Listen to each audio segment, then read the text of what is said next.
आज बज़्म उर्दू ने फिर से एक कोशिश की है कुछ नया करने की और एक बड़ी खूबसूरत सी महफ़िल सजाने की, जिसमें कि हम हिंदुस्तान से सितारों को खींच के यहाँ लाए हैं आप सबके लिए। आज की रात मेरे दिल की सलामी ले ले, दिल की सलामी ले।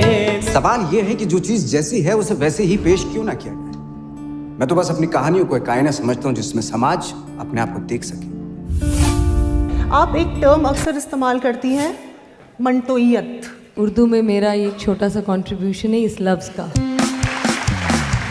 नंदिता दास साहिबा से और नवाजुद्दीन साहब से कि ये अलमदार उर्दू अवार्ड संजीव साहब को पेश करें।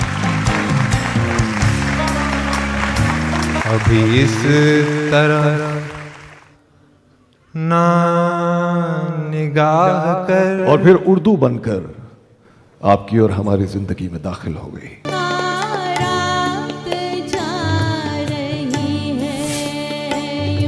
चले चलो कि वो मंजिल अभी नहीं आई।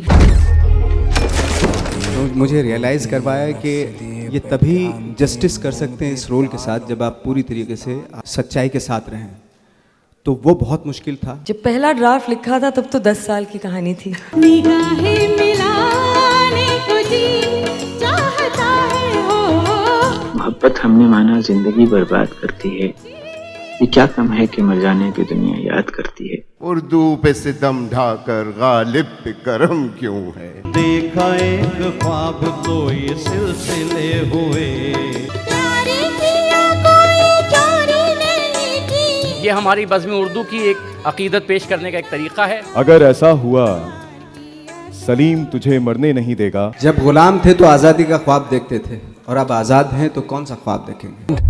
मंटो, अगर आपके कन्विक्शन स्ट्रांग है तो हिम्मत खुद ब खुद आ जाती है।